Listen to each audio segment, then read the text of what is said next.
Welcome to this episode of The Self-Led Leader. In today's episode, we are kicking off The Psychology of series, where every week I'll be diving into a topic and explaining the psychology behind it so that you understand what is happening and why. In this kickoff series, we are starting with the psychology of why you don't feel like an authority at work, whether that's in your career, in your team meetings, or in the way that you show up with clients. Today, we are unpacking exactly why that is happening and what you can start to do to change it. Because odds are you've already tried the tips and the tricks and read the books, and still it hasn't shifted. So after today, my goal is to help you understand the why so that the what comes naturally as well. Let's get right into it. This is The Self-Led Leader. I'm Dr. Christina Adey, and in this show, we explore how your beliefs about who you are and what you're capable of determine the results that you're getting. Every week, we go beyond your skills and strategy to explore the psychology of how you operate and how it's been limiting you so you can finally achieve the goals you didn't think you could. Let's get into today's episode.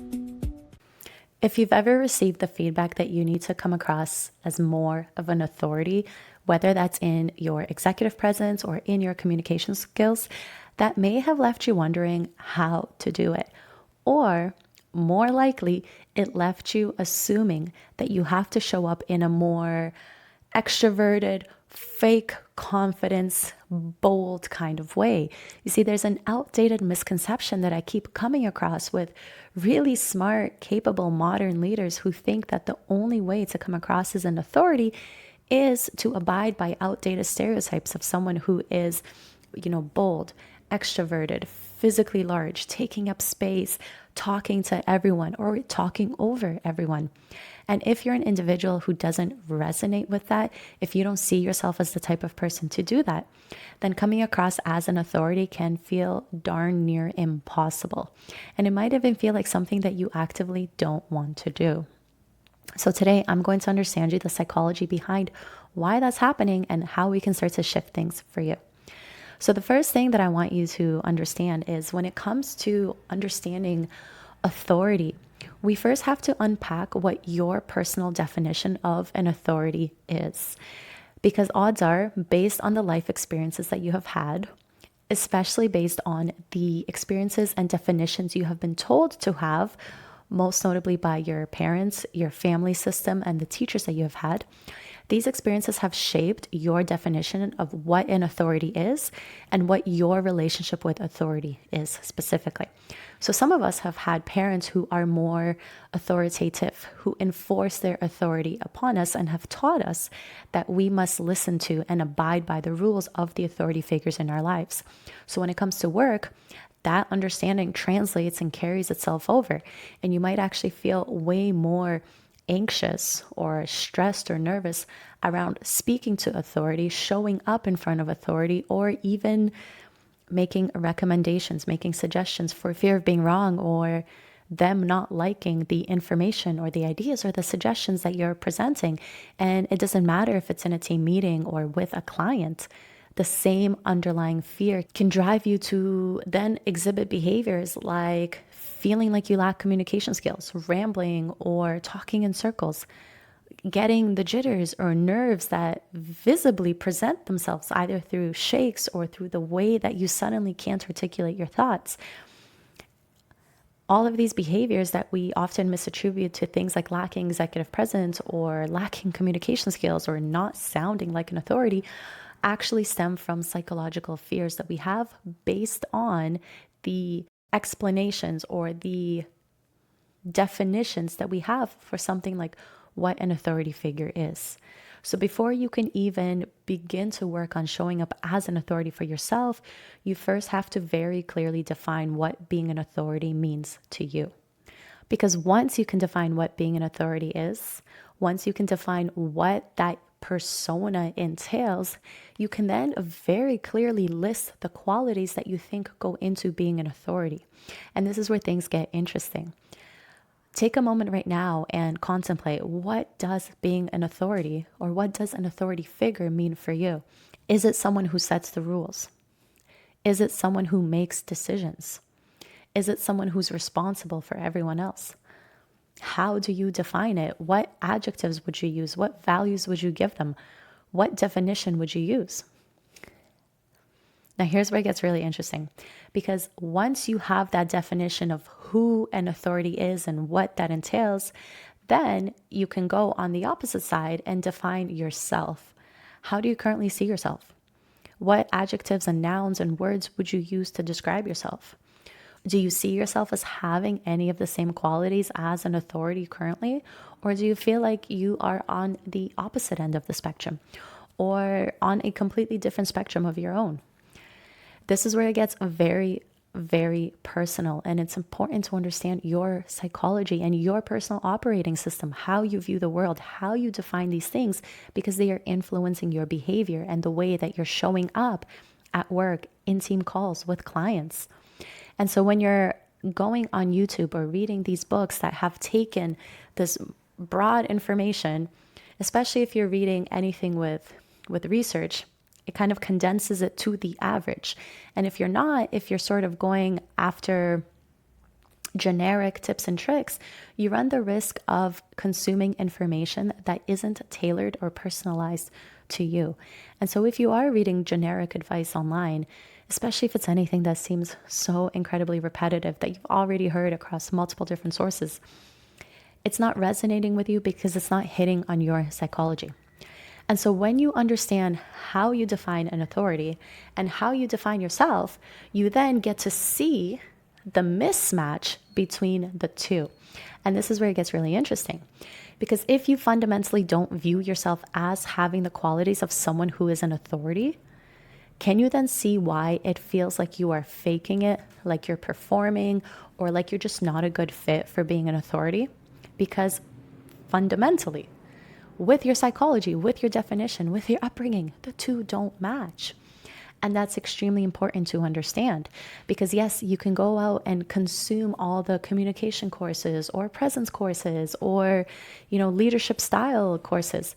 But until you fundamentally change how you are seeing yourself, how you are defining yourself, until you expand and broaden your point of view to be able to encompass some of those authority qualities, the work just won't last. You might be able to stand with the steeple pose and fix your posture temporarily and use a structured format, but it just won't come across as an authority.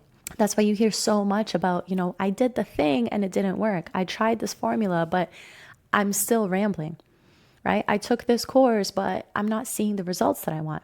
And that's because you're missing the underlying psychology underneath your behavior. And so part of the work then becomes understanding the mismatch, the gap, where you need to bridge the two definitions.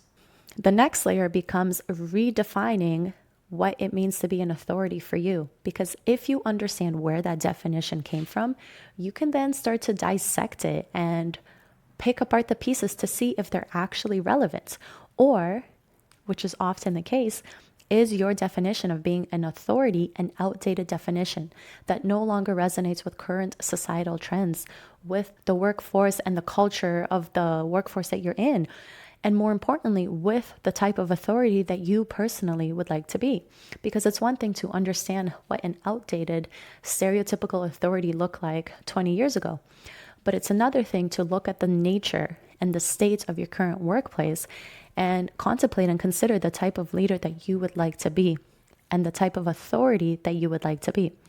Now, the caveat to this is that it can't be too far gone from the norm.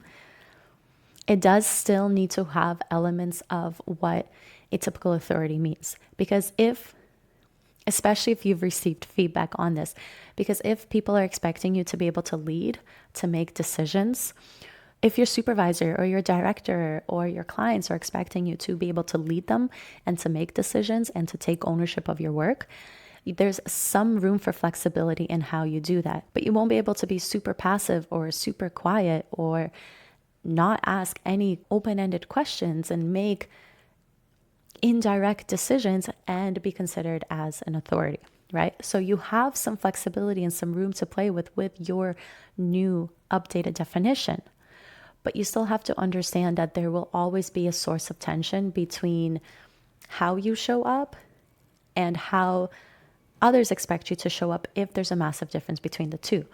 And prime example is the situation you're in now if you've been told to be an authority, right? And so the work becomes about understanding your definition of an authority, understanding your personal definition of yourself, seeing the mismatch that has occurred, understanding where you can bridge the two, and then updating your definition of yourself as well as the behaviors that follow. Because again, you can layer on all the tips and hacks and things you learn online, but if they don't actually resonate with how you see yourself, they just won't work. They won't work the way that you intend them to, and they won't work for a prolonged period of time. That's why you can try something and after 2-3 days feel like you've completely fallen off the bandwagon and not understand why. And so I like to think of your psychology as the foundation of your perspective in the world, the foundation of your behavior. You see, how you view yourself, how you define yourself, how you think about yourself, it completely shapes what you think you're capable of, what you're willing to do, and all of the things that you're not willing to even try. And so when it comes to something like being an authority, if you don't feel like you are able to lead others, to make decisions, to let other people know that their idea won't be the idea that's being followed through on, or to let them know that there's some gaps in the way that they're doing things, that can be very intimidating. And so until you develop the self-trust in yourself to trust your own judgment, to trust your own perspective, to trust your own expertise, and then have the self-trust to actually follow through and share it with other people and stick by it, until you have that fundamental understanding of yourself with yourself, of course, it feels incredibly difficult and near impossible to speak with confidence and share your idea using a 3-point structure that you learned online. Is this starting to resonate for you? Your psychology is so incredibly important. It is the greatest performance driver that you will ever have. It's the greatest investment into yourself that you can have, understanding how it is that you currently operate and why. And so when it comes to the psychology of sounding like an authority, hold off on learning more tips and tricks. Hold off on working on your communication and start by doing the psychological inner work of really and truly understanding how you see yourself, how you currently show up, and how you think you are not allowed to show up. Because they are opposite sides of the same coin that are equally important to understand. Because whatever you're allowed to do, you're willing to try. But what you think you're not allowed to do, those are the things that are intimidating, terrifying, nerve-wracking, the things that will keep you up at night for weeks at a time. And I don't want you to stay in that position. And so this has been the psychology of why sounding like an authority is so incredibly hard. I'll see you next week.